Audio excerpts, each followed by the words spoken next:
My name's Peter Duggan. I'm a member of the Ontario Military Vehicle Association. This is my toy, or my version of things that I've restored.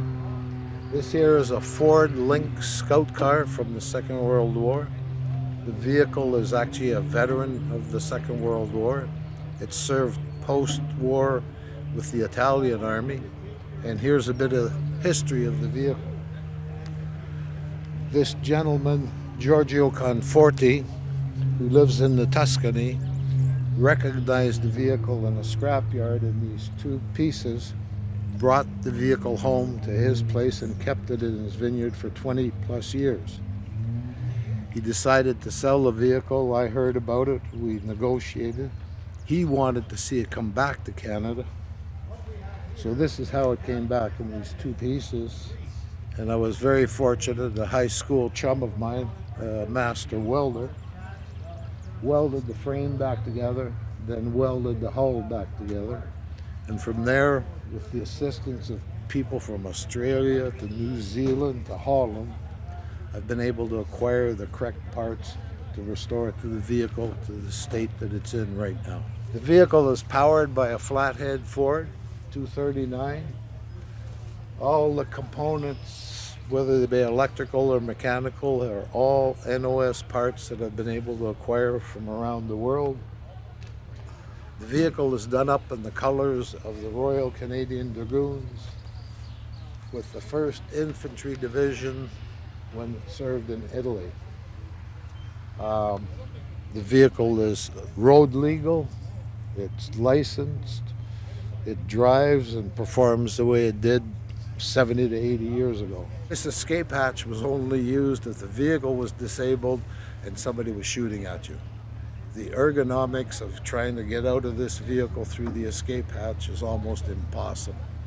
You need to be motivated. So here. It's an armored vehicle, so it's rather stoutly put together. Ergonomics, unfortunately, weren't a factor. I'm standing on the observer seat right now. I'll get into the driver's seat. Just like these, fun but expensive. And this is the position that the vehicle would be operated from. You'll notice it's right-hand drive. The vehicle was made for Canada, Australia, New Zealand, and Britain, all the Commonwealth countries. Comes equipped with a Bren gun, spare barrel, most important tool, the 19 set wireless. Because when you got into trouble, you wanted to be able to call for help. What are some of the quirks about this thing when you got to drive it? It's very nimble. It's actually quite fast. It will actually get up to close to 50 miles an hour. Optional 4-wheel drive. What's the steering on it like? It's actually fairly responsive. It's quite good. It's nimble. I take it out into farm fields and through the woods. It bounces a fair bit. You can see the padding is meant to protect the crew from impact in the sides. Again, heavily armored on the front. Light vehicle meant to go out in front of the troops and perform the role of reconnaissance.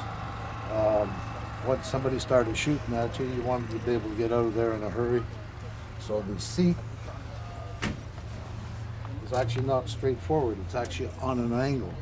So you can look over your shoulder quite easily, reverse out of a situation and escape. That was the design feature. This is based the Canadian version of the Daimler Dingo. Post Dunkirk, when the British Army lost most of their equipment, they approached the Canadian government and asked to produce the Daimler Dingo in Canada. Ford was the company that was elected to do it, and Ford decided that they would build a version that looks similar from the exterior, but the vehicle is actually equipped mechanically and electrically with North American components. So it's much different than the Daimler. Serves the exact same purpose. Very effective vehicle. Post-war, it served with a lot of third world countries up through the 50s into the early 60s. very rare in Canada. I'm aware of 3, maybe 4 others in Canada alone.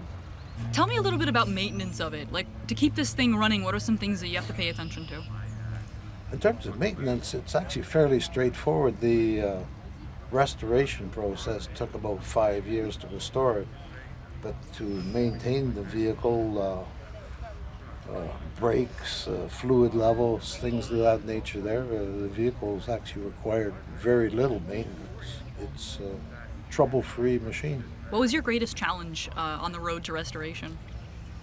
Finding original components, and I wanted to do things the right way. Example I can show you. Original padlocks.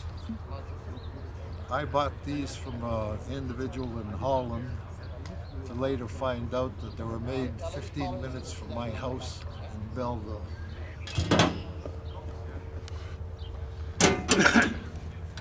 But when the vehicles were produced, they were produced with spare parts. The C19 SR refers to the Lynx. This here is a component of the circuit breaker.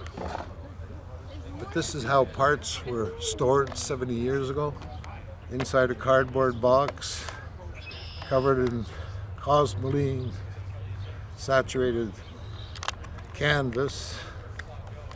There's a 75-year-old part that looks brand new.